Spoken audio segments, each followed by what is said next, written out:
ওরে ব্রজয়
নিতাই গৌর হরিবল।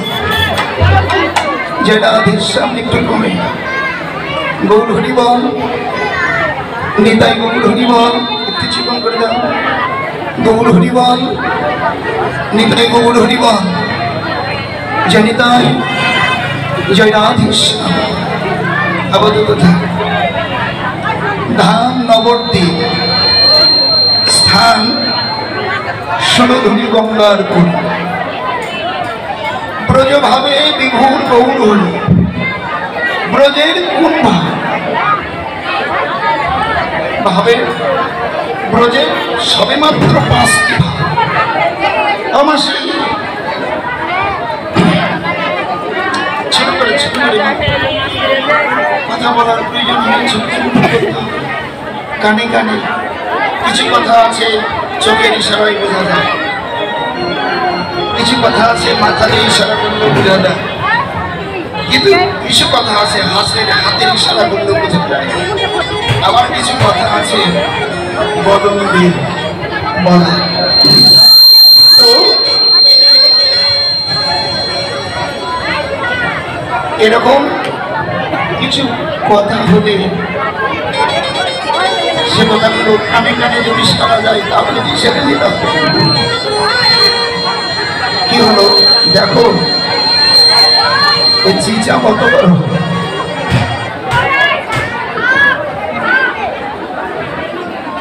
গৌর হরিবল হলো না, সকালের টিউনটা ভালো ছিল খুব। গৌর হরিবল, জেনিতাই রস নাই, রস নাই। গৌর হরিবল, হ্যাঁ নিতাই গৌর হরিবল। যে রাধেশ রাধা মাধব গৌর হরিবল, নিতাই গৌর হরিবল। যে রাধেশ। তারপর তুমি একটু দেখো ছোট করে কিছু করা যায় নাকি। ব্রজ অভিসারী, ব্রজ শব্দের এক অর্থ হল বৃন্দাবন। ব্রজ শব্দের অর্থ কি? বৃন্দাবন। তাহলে ব্রজ অভিসারী ভাবে বিভাবিত। তাহলে ব্রজ অভিসারিণী ভাবে, অভিসারিণী মানে অভিসারিণী কারা? অভিসারিণীর সাজে কারা সেজেছে? না, ব্রজের যারা নিত্য পরিকর, ব্রজের নিত্য পরিকর তারা রাধারানীর অষ্টসখী। যারা শুধু অষ্টসখী নয়, পক্ষান্তরে যদি আরো একটু আলোচনা করা যায়, ব্রজের অষ্টসখী এরা হলেন শ্রেষ্ঠ প্রধানতম নায়িকা। আর এক একটি সখীর আবার 8টি করে সখী আছে। আপনারা জানেন না তা বলছে, আপনারা জানেন। এইদিকে হওয়া যাবে না, মানে এদিকে জ্ঞান দেবে। তার মানে এখন আমি আপনাদের এদিকে সব কথা বলা বলি চলছে, ওরা কথা বলা বলি শেষ হলে আমি এই নিয়ে হব, তার আগে হব না। ব্রজে অষ্টসখী প্রধান, আপনারা জানেন তাদের নাম। তারপর স্মরণ করে দেন ললিতা, বিশাখা, চিত্তা, চম্পা, ইন্দ্রিতা, সুদবী, রঙ্গদেবী, অঙ্গবিদ্যা। তাদের সেবা করা হয়নি, তারা আপনারা যে সেবাটা করে নেন, সেবাটা দ্রুত করে নেন। অষ্টসখী প্রধান, এই এক একটি সখীর আবার 8টি করে সখী আছে, যাকে বলা হয় 64। শ্রী গুরুদেব যাদেরকে অর্থাৎ যোগপীঠ ভজন দিয়েছেন তারা এ সম্বন্ধে বেশি অবগত। এটি সবার অবগত নয়। তো আমরা লীলায় থাকি, তো এগুলো আলোচনা আমাদের পক্ষে শোভনীয় নয়। একমাত্র গুরুবর্গ যারা, তারপরে একটু কাজ ক্ষেত্রে বলতে হয়। অনেকেই বলে কীর্তনা শুধু তো কীর্তনই করে, গান করে যায়, কিছু বলে না। আবার কেউ কিছু বলতে গেলেই বলে তোমাকে তো এমন কথা বলতে আনিনি, তুমি লীলা বলো। আমরা কোন দিকে যাবো, যেদিকে যাই সেদিকেই দোষ। তার মধ্যে কিছু কিছু অন্তরঙ্গ ভক্ত যখন পাওয়া যায়, মরমী যখন পাওয়া যায়, দেখুন ভক্ত তো অনেক, দরদি, মরমী, অন্তরঙ্গ, সমবেথার বেদি, সমদুখী, এ সমস্ত ভক্ত পাওয়া বড় কঠিন। তো সৌভাগ্যক্রমে যে আসলে যে জায়গায় মিলে সেই জায়গায় একটু আলোচনা করতেও ভালো লাগে, পুরো প্রাণ ভরে কাঁদতেও ইচ্ছে হয়। এই অষ্টসখী, এই সখীগণের আরেকটি করে সখী আছে, পক্ষান্তরে ভেদ করে দিয়ে মানব্রত ব্রহ্মচারীজি বললেন শিশু মাধুরী সখী। সখীর মধ্যে গুণগত ভাগ অনুপাতে ওই এক একটি সখীর 8টি করে সখী, ওই 8টি করে সখীর গুণগত মান বিভেদ করতে গিয়ে আরেকটি সখী, সেটি হলো শিশু মাধুরী সখী। এই শিশু মাধুরী সখীর গুণাবলী কেমন? শিশু কাঁদলেই যেমন মা থাকতে পারে না, ঠিক তেমনি যারা শিশু মাধুরী সখী গোবিন্দের কোনো কথা বলতে এবং শুনতে তাদের নয়ন থেকে ঝরঝর করে জল। অন্তরঙ্গ ভক্ত যদি দিলেন, কারণ রাধারানী তো বসত করে ব্রজে বাদির ধরে, এমন রাধা বদন দেখবার যাদের উৎকণ্ঠা জাগে, বাসনা জাগে, স্বাদ জাগে, এমন শিশু মাধুরী সখী যখন রাধারানী নিকটে পায়, আপন ভজন কুঠিরে, তখন বলে সখীরে তোরা এসছিস, তোদের সুচাঁদ বদন দেখেই আমার কি আনন্দ, আনন্দে আমার বুক ফেটে যায়। আয় আয় তোকে একটু ইয়াই ধরি, আয় ইয়াই ধরি, আয় মুখে জড়িয়ে ধরে প্রেম আলিঙ্গন করে ওরা যেন শিশুর মতো ঢুকে ঢুকে থাকে। শিশু যেমন ভালো মন্দ বোধ থাকে না, কিছু না পেলে কিংবা কেউ যদি কাউকে পড়া কথা বলে আঘাত করে, ও যেমন ডুকরে ডুকরে কাঁদে। যারা ভজনশীল, যারা পরিপূর্ণ হৃদয় কৃষ্ণ প্রেমে, তাদের গতি হয় আমার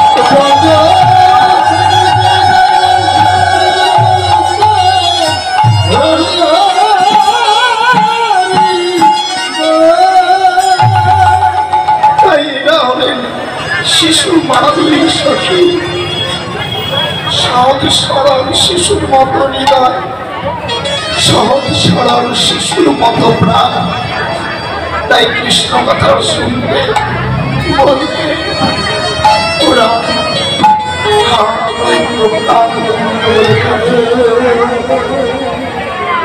সেইভাবে ভাবান্বিত কে? আমার পতিত পাবন ব্রজ অনুসারীদের ভাব ভাবিতে ভাবিতে গৌরচন্দ্রই যেন শ্রীমতী রাধিকা নবদ্বীপ চাঁদ বিভোর দাঁড়িয়ে বৈষ্ণব কবি বললেন, গগনে চাঁদের উদয় হলে, একটি চাঁদের উদয় হলে পৃথিবীর সমস্ত অন্ধকার নাশ করে। আর নদিয়ায় যে চাঁদের উদয় হয়েছে, এ জগতের অন্ধকার তো নাশ করবেই। যারা ভক্তিহীনা, যারা কখনো কোনোদিন কৃষ্ণ ভজন করে না, যাদের হৃদয়ে কৃষ্ণ অনুরাগ নেই, সমাজে যারা অবহেলিত, অবদলিত, নিপীড়িত, নিষ্পেষিত, ছোট জাতি বলে গণ্য, যাদের সংস্পর্শে যার চলে যেত, সকল ভেদাভেদকে ভুলে দিতে, সকলের মনের অন্ধকার দূরীভূত করতে, সকলকে কৃষ্ণ বলাতে, সকল জীবের করুণা করতে তিনি পতিত পাবন রূপে এসেছেন। এ যুগে একটি পতিত রাখবেন না। জাতি, বর্ণ, ধর্ম, গোত্র নির্বিশেষে সকলের প্রতি করুণা করতে নবদ্বীপের একটি মুক্তিপত্র চাঁদ উদয় হয়েছে।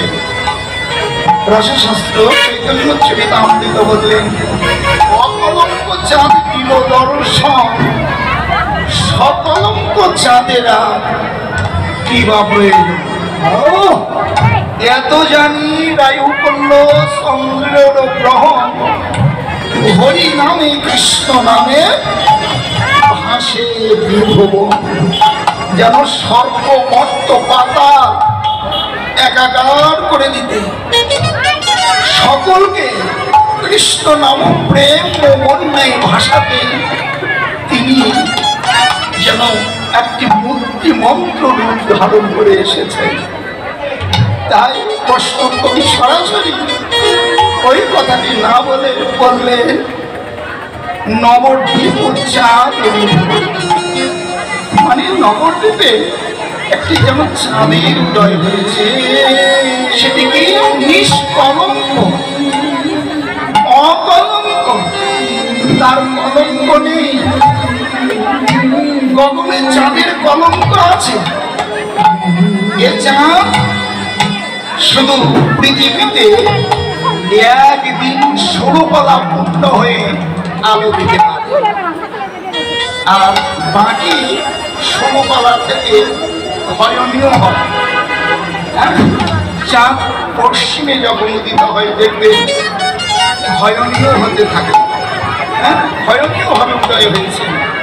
আস্তে আস্তে কলাগুলো সংযুক্ত হয়, হতে হতে হতে হতে যেদিন পূর্ণিমা হয়, সেই একটা দিন মাত্র সে পৃথিবীতে পূর্ণাঙ্গ ভাবে আলো দিতে পারে।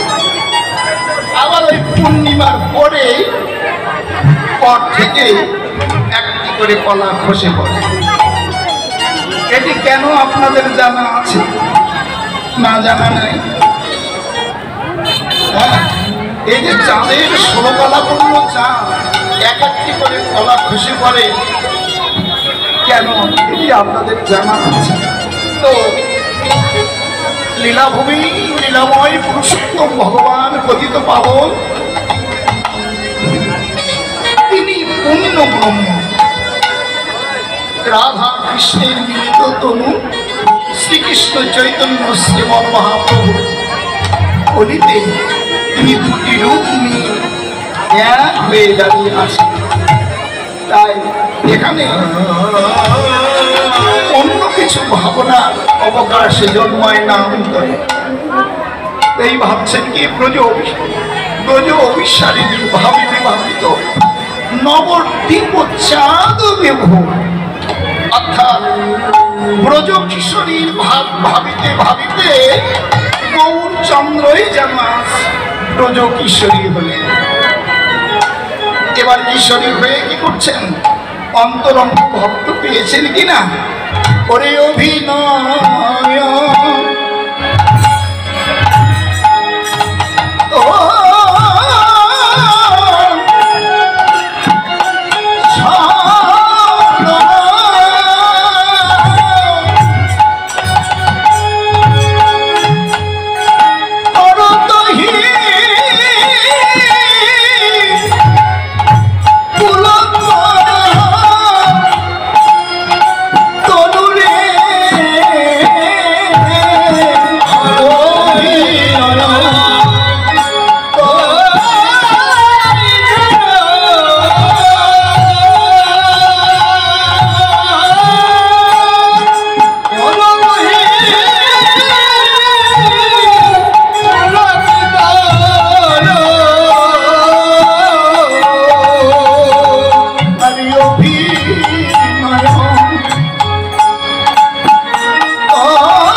করভি পুলকতনু দেখছেন তার নয়ন থেকে কৃষ্ণবাড়ি ঝরঝর করে ঝরে পড়ছে। হ্যাঁ, নয়নহি আনন্দ আনন্দের প্রভাবান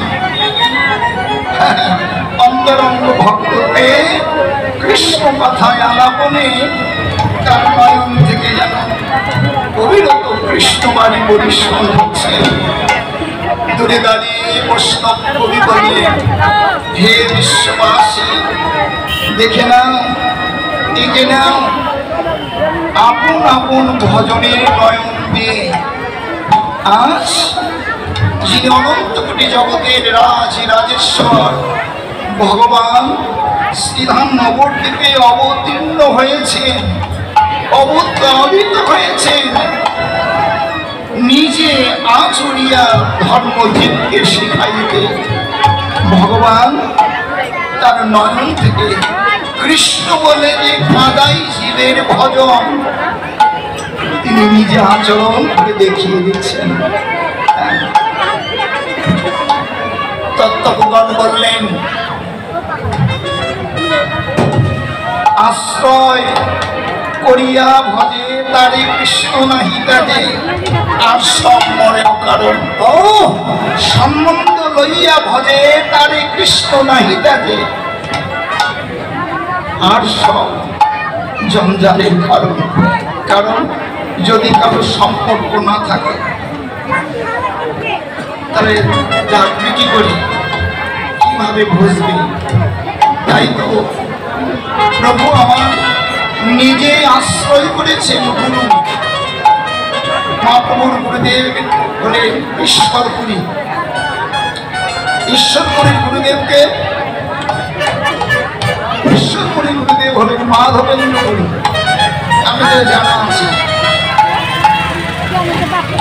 তো মাধবেন্দ্র পুরী ঈশ্বরপুরী মাধবেন্দ্র পুরী শ্রী গুরুদেবকে বললেন, প্রভু কবে আমার ভগবত দর্শন হবে, কবে আমার আরাধ্য দেবতার দর্শন পাবো, আমায় বলে দাও। প্রতি উত্তরে শ্রী গুরুদেব মাধবেন্দ্র পুরী বললেন ঈশ্বরপুরীকে, বলে ঈশ্বরপুরী দেখো সেই সময়টা আগত, আর বেশি দিন নয়, অল্প সময়ের মধ্যেই তোমার মনে আশা পূর্ণ। কারণ গুরুবাক্য। এদিকে মহাপ্রভু কি করলেন, তার পিতৃতর্পণের জন্য গয়ায় গেলেন পিণ্ডদান করতে। এবার গয়ায় গিয়ে পিণ্ডদান করবেন, এমন সময় ঈশ্বরপুরী অর্থাৎ একে অপরে বরাবর করছে, যারা আশ্রয় করেন নাই, যাদের কোনো আশ্রয় নেই, তারা কখনো কোনোদিন ওই গয়াসুরের চরণে পিণ্ডদান করতে পারবে। কথাটা কানে কানে এসে গেল। প্রভু যত লীলা করেছেন শুধুমাত্র জীব শিক্ষা তো। এবার প্রভু ভাবান্বিত হলেন, আমি কার কাছে আশ্রয় নিই? ভগবান হয়েও ভাবছে যে আমি কার কাছে আশ্রয় নিই। এমন সময় ঈশ্বরপুরী হাতে কুমন্ত্র নিয়ে সবে মাত্র তার ভজন কুটিতে প্রবেশ করলেন। ওর সঙ্গে কিছু সংখ্যক ভক্ত প্রবেশ করলেন। এবার পিছিয়ে পিছিয়ে মহাপ্রভু তার আশ্রয় প্রবেশ করলেন। করেই অশ্রু সিক্ত বদনে গললগ্ন বসনে বললেন, প্রভু আমায় মন্ত্র দিন, আমায় দীক্ষা দিন। বলি, কে তুমি বাবা? কারণ ওই রূপটা সামান্য রূপ নয়। হ্যাঁ, ওই রূপটি একেবারে জনতার রূপ নয়। তাকিয়ে দেখে ঈশ্বরপুরী নয়ন ফেরাতে পারছেন না। এবার অনেকক্ষণ তাকিয়ে থাকার পর বললেন, বাবা তুমি কি? আমি এখন নর অধম মনোব্যক্ত, তর্পণের জন্য এই গয়ায় এসেছি। তো আমার আশ্রয় নাই, এই আশ্রয়হীনাকে একটু দয়া করে আশ্রয় দিন, আর আমার পিতার আত্মার শান্তির জন্য মঙ্গলার্থে যে উদ্দেশ্য করে এসেছি এটি যেন পূর্ণ হয়। এবার ঈশ্বরপুরী কথার দৈনতে দৈন কারো কাছে কিছু নিতে হলে পেতে হলে দৈন থাকতে হয়, বিনোদ থাকতে হয়। যিনি জগদীশ্বর ভগবান, অন্য ভগবান, তিনি তার ভাষায় এমন করে বললেন, আমি পুরো অধম, আমি বড় অধম, তাই কৃপা করে একটু আশ্রয় দিন। যিনি অনন্ত করে জগৎকে আশ্রয় দেয় বা দিয়েছে, সে ভগবান আবার আশ্রয় চাচ্ছেন তার কাছে। ভাবন্তর কথা বৈষ্ণব কবিতে সিদ্ধান্ত কি প্রভু, আর এই অনন্ত কোটি বিশ্ব ব্রহ্মাণ্ড যার আশ্রয় পাওয়ার জন্য উৎকণ্ঠিত, আকুলিত, ব্যাকুলিত, যার চরণ পাওয়ার জন্য সবাই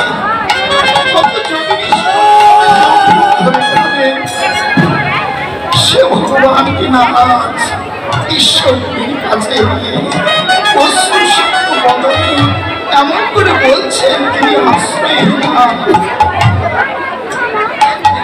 এবার ঈশ্বর করে মুখে টেনে নিয়ে, ঈশ্বর করে মুখে টেনে নিয়ে কৃষ্ণমন্ত্রে দীক্ষিত করে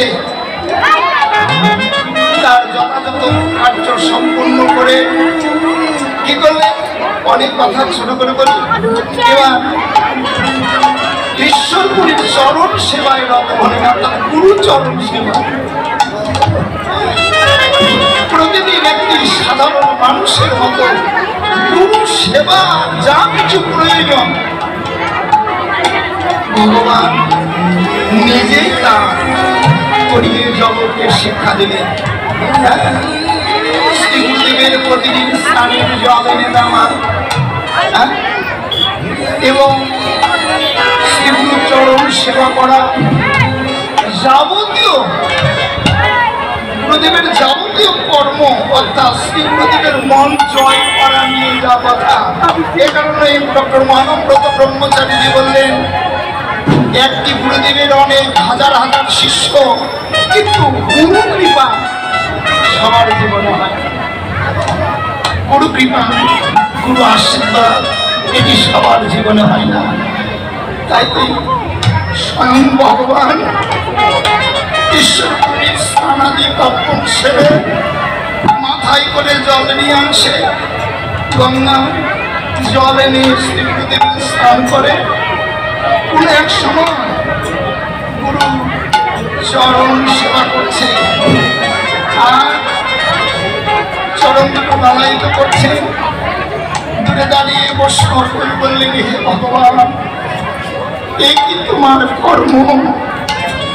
যে চরণ পাবার জন্য কত যোগী ঋষিমণিগণ যুগ যুগ সাধনা করে, যে চরণ পাবার কোটি রবি শশীর চরণ তলে, সে ভগবান আজকে না চরণ সেবা করছে। এমন প্রেম না হলে কি গুরুকৃপা পাওয়া যায়? এমন শ্রদ্ধা, অনুভূতি, এমন নতি যদি না হয় তাহলে কি গুরুকৃপা হয়? ওই গুরুকৃপা কেমন করে পেতে হয় প্রভু নিজে আচরিয়া ধর্মজীবকে শেখালেন।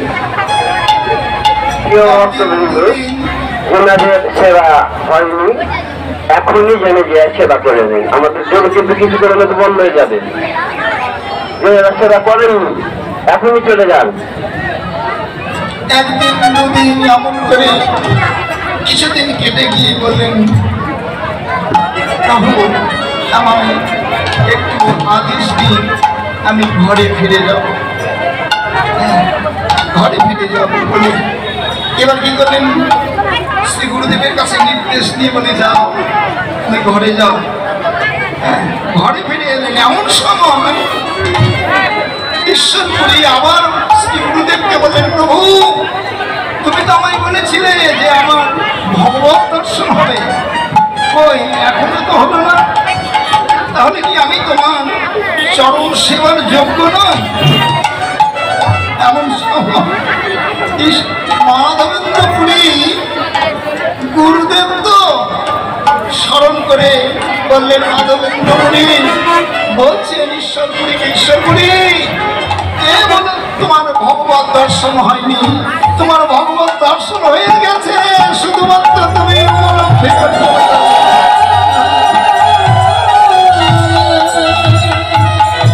ঈশ্বরপুরী বললেন, আমার ভগবত দর্শন হয়ে গেছে বলে, হ্যাঁ ঈশ্বরপুরী যিনি তোমার স্নানের জল এনে দিয়েছে, যিনি তোমায় স্নান করিয়েছে, যিনি তোমার চরণ সেবা করেছে, যিনি তোমায় নিজের হাতে সেবা করিয়েছে, এটি সাধারণ কেউ না, তিনি হলেন ভগবান। এবারে কথা শুনে ঈশ্বরপুরী হাত আর দিয়ে কাঁদতে লাগলেন, বললেন, হে ভগবান আমি অনাদিকাল কৃষ্ণ বলি নিয়েছি, তাই তো তোমার দর্শন পেয়েও আমি উপলব্ধি করতে পারিনি। ব্রজ অভিসারিণী ব্রজ ভাবে বিভোর হয়ে প্রতিত পাবন গৌর হরি সমছল নয়নে পূর্বের লীলাকে স্মরণ করে তার নয়ন থেকে কৃষ্ণ বাড়ি পরিশ্রম হচ্ছে। অভিনয় তৈচ্ছন্ন করবি পুলক তনু পুলক পুলক পুলক মানে অষ্টসাত্ত্বিক ভাবের একটি ভাব। শ্বেত কম্প অস্ত্র পুলক রোমাঞ্চ বৈবন্য অঙ্গ বিকৃতি কত কত কণ্ঠ, এই যে অষ্টসাত্ত্বিক ভাব কৃষ্ণ কথা বলতে বলতে মহাপ্রভু অষ্টসাত্ত্বিক ভাবে উদয় হয়েছে। তাই অন্তরঙ্গ ভক্তগণকে মধ্যে জড়িয়ে ধরে কখনো বা হাসে, কখনো বা কাঁদে, কখনো বা ধুলাই যায় রে গড়া গরি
দেখো দেখো প্রেম সিন্ধু অবতার, দেখো প্রেম সিন্ধু অবতার, দেখো প্রেম সিন্ধু অবতার, দেখো প্রেম সিন্ধু অবতার।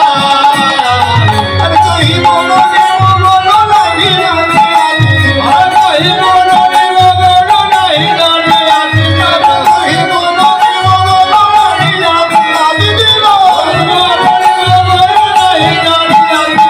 বুঝি সে মহাভাবসার, বুঝি সে মহাভাবসার, বুঝি সে মহাভাবসার, বুঝি সে মহাভাবসার। বিশ্ববাসী দেখে নাও, এঁকে নাও কোথায় আপন আপন হৃদয় চিত্রপটে। দেখো দেখো প্রেম সিন্ধু অবতার, প্রেমের সিন্ধু, অর্থাৎ সাগর যেমন তার খাওয়া থাকে না, একুল ওকুল, একুল থেকে ওকুল নির্ণয় করা যায় না, সাগর থেকে বিন্দু বিন্দু জল সিঞ্চন করলে যেমন সাগরকে শুকানো সম্ভব নয়, তেমনি মহাভাবের স্বরূপ শ্রীকৃষ্ণ চৈতন্য শ্রীমন মহাপ্রভু একটি মূর্তিমন্ত্র মূর্তি নয়, এটি প্রেম সিন্ধু অবতার। দেখুন পৃথিবীর সমস্ত জল কোন জলাশয়ে রাখবার বা ধারণ করার মতো শক্তি নাই, একমাত্র তারই আছে, সেটি হলে সমুদ্র। পৃথিবীর সমস্ত জলাশয়ের জল যদি গড়িয়ে গড়িয়ে ক্রমাগত অনুসারে সমুদ্র বা সাগরে গিয়ে আশ্রয় নেয়, সে জলটি ধারণ শক্তি তার আছে। ঠিক তেমনি ওই সাগরের থেকেই যেমন জলের উৎপত্তি, সাগরেই তেমন আশ্রয়, তদনুরূপ এই অনন্ত কোটি বিশ্ব ব্রহ্মাণ্ডের উৎপত্তি স্থল আমার শ্রীকৃষ্ণ চৈতন্য শ্রীমন মহাপ্রভু। আর উৎপত্তি যেমন ওই চরণ, আশ্রয় ওই চরণ। তাই তিনি সাধারণ কেউ নেই, তাকে বললেন কি প্রেম সিন্ধু অবতার। অর্থাৎ পৃথিবীর সমস্ত বৈষ্ণব ভক্তের যে অনুরাগ অনুভূতি, এটি তা থেকেই উৎপন্ন হয়ে কিঞ্চিত কিঞ্চিত রূপে অনন্ত কোটি জগৎ জীব পায়। আমার ওখান থেকেই সেখানেই গিয়ে আসবে। তাই তো তিনি কে প্রেমের সিন্ধু, এমন প্রেম সিন্ধু। এ যুগে মানুষের ভাগ্য এত সুসম্পন্ন যে রসশাস্ত্র চৈতন্য চরিতামৃত বললেন প্রণমঃ কলিযুগ সর্বযুগ সার। সত্য, ত্রেতা, দাপর, এ তিন যুগ অপেক্ষা এ কলিযুগ সর্বসার। এ কথাটি আমার মুখের কথা নয়, যারা রসশাস্ত্র চৈতন্য চরিতামৃত পঠন পাঠন করেছেন, আস্বাদন করেছেন, তাদের সবারই একই কথাই। কারণ প্রণমঃ কলিযুগ সর্বযুগ সার, সর্বযুগ অপেক্ষা এ যুগ সার। কারণ অন্যান্য যুগে ভগবানকে পেতে হলে কত স্তব স্তুতি জপ সাধনা করতে হয়েছে, তবে তো ভগবানকে লাভ করতে পেরেছে। কিন্তু এই যুগে তার আর প্রয়োজন নেই, নেই জাত, নেই যজ্ঞ, নেই এমন করে ভেদ মন্ড উদ্ধপদে স্তব স্তুতি ভজন সাধন। এ যুগের মানুষের ভজন, এ যুগের মানুষের সাধন, এ যুগের মানুষের চাওয়া পাওয়ায় একটি, সেটি হলো কি? সেটি হলো ঘরের নাম, ঘরের নাম, ঘরের নামই কেবল হলো নাস্তব নাস্তব। মহাপ্রভু নিজে আচুরিয়া ধর্মজীবকে শেখালেন। তিনি এমন প্রেমের সিন্ধু হয়ে জগতে নিজে আস্বাদন করে জগৎ জীবকে আস্বাদন করলে করালেন। হে হরিহত জীব, তোমাদের বিষয় ছেড়ে, ঘর ছেড়ে, স্ত্রী পুত্র পরিত্যাগ করে ব্রজে গিয়ে কাঁদবার প্রয়োজন নেই। বিষয় সংসার পরিত্যাগ করে সন্ন্যাসী হওয়ার প্রয়োজন নেই। সব কিছু পরিত্যাগ করে ব্রজে গিয়ে কাঁদবার প্রয়োজন নেই। মন মন্দিরে স্তব স্তুতি করার প্রয়োজন নেই। তোমরা গৃহ থেকে হরে নাম হরে নাম হরে নাম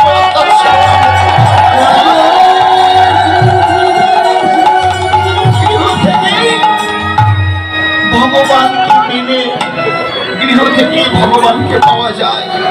তাই তো তিনি উপলব্ধি করছেন প্রেম সিন্ধু অবতার।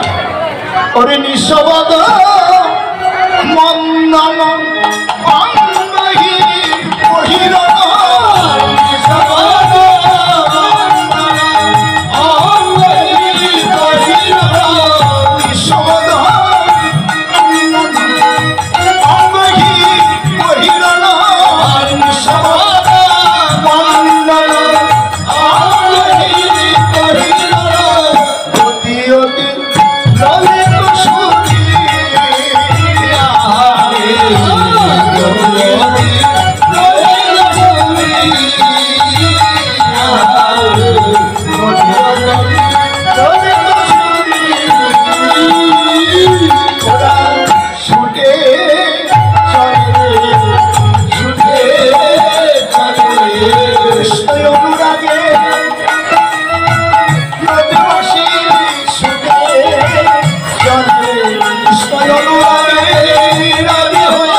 অঙ্গহি বহিরণ নিঃশবদ।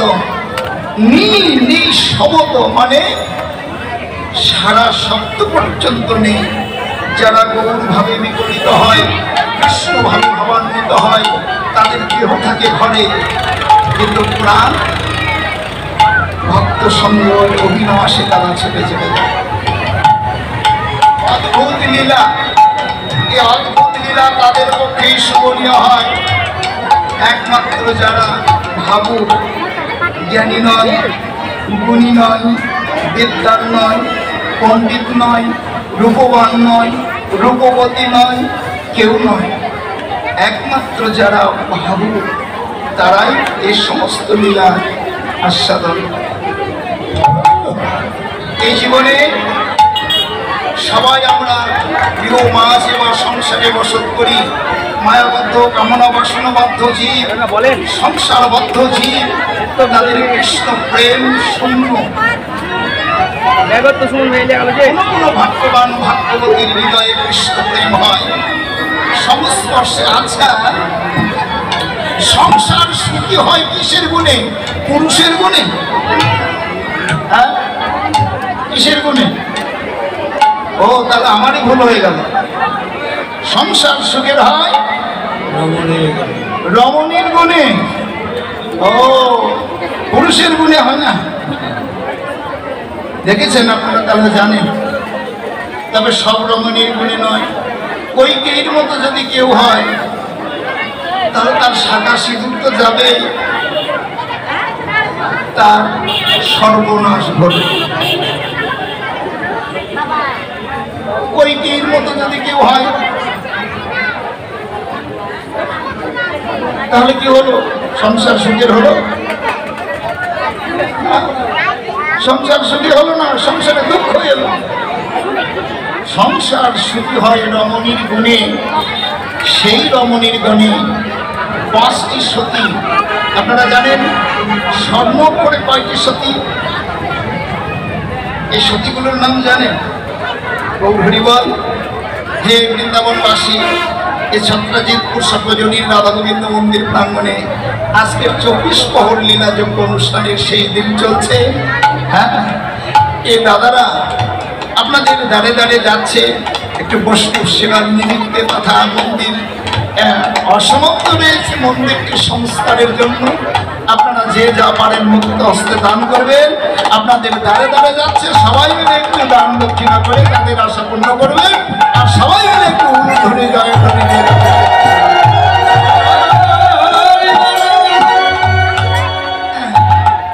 তাহলে সংসার সুখী হয় রমণীর গুণে, এটি সত্য। তবে সব রমণীর গুণে নয়। যদি কেউ অহল্যার মতো রমণীয় হয়, যদি কেউ দ্রৌপদীর মতো হয়, যদি কেউ অর্থাৎ ভগবান রামচন্দ্রের বরণী সীতা ঠাকুরানীর মতো হয়, তাদের জন্যই হয় এই সংসার সুখী, সবার জন্য হয়। তাই মায়াবদ্ধ কামনা বসনবদ্ধ জীব আমরা বসত করি যে ঘরে, সে ঘরটি বড় জঞ্জালের ঘর। তাই এই ঘর থেকে কৃষ্ণ ভজন করা অতীব কঠিন, অতীব কষ্টে। যারা এই ভজন করেন, যারা সাধনা করেন, গোবিন্দ পদে যাদের মনোমতি, তাদের দেহ থাকে ওই বাদির ঘরে, আর মন প্রাণ যায় কোথায়? আমার বিভু সুন্দরী ঘরে নবকনসা শ্রীকৃষ্ণ সেবা করতে। তাই কর্তব্য বললেন নিঃশব্দ মণ্ডন অঙ্গহী বহিরন। যারা কৃষ্ণ অনুরাগী ভক্ত, তাদের দেহ থাকে ঘরে, কিন্তু প্রাণে থাকে, মনে থাকে আমার রাধা গোবিন্দের চরণ কমলে। ওরা দিবানিশি কৃষ্ণ গোবিন্দ বলে কেঁদে বলে, হে গোবিন্দ আমার এমন ঘরে বসতে দিয়েছ, গোবিন্দ হে, যে ঘরে কৃষ্ণ ভজন হয় না সেটি ঘর নয়। যে ঘরে ভক্ত সঙ্গ হয় না সেটি ঘর নয়। যে ঘরে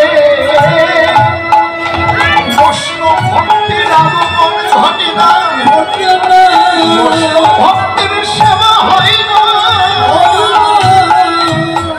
সেটি ঘর নয়, সেটি হলো বাড়ির ঘর। তাই এই বাড়ির ঘরে থেকে কৃষ্ণ ভজন গোবিন্দ তোমার চরণে নিবেদন,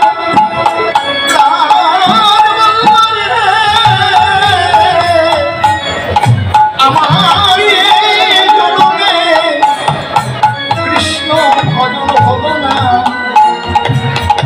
পর জন্মে এমন একজন সত্য পিতার ঔরসে, এমন একজন ভক্তিমতী মাতৃ জঠরে জন্ম দিও। হে প্রাণী গোবিন্দ, এমন কৃষ্ণ ভক্ত পতির ঘরের ঘরণী করো, যেন এমন ঘরে জন্ম পেয়ে হা কৃষ্ণ বলে, হা কৃষ্ণ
জন্মে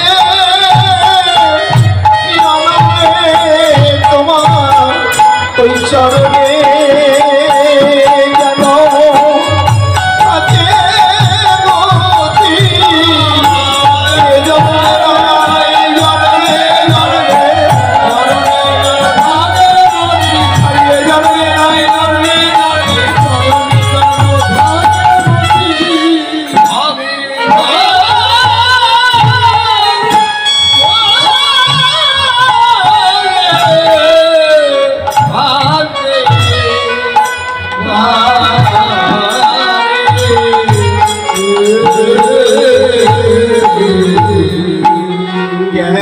কৃষ্ণ নাম গুণ কীর্তন বরদহি পরময় আনন্দে রাধা মোহন আসে আসরা কত জানি সৌবাহু চরণারবিন্দে সৌবাহু চরণারবিন্দে ওরে সেদিন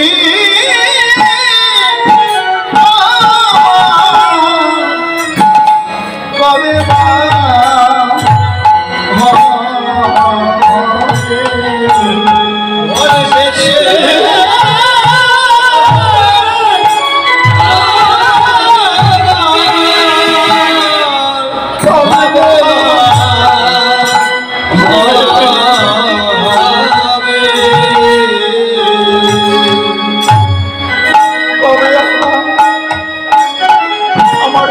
Oh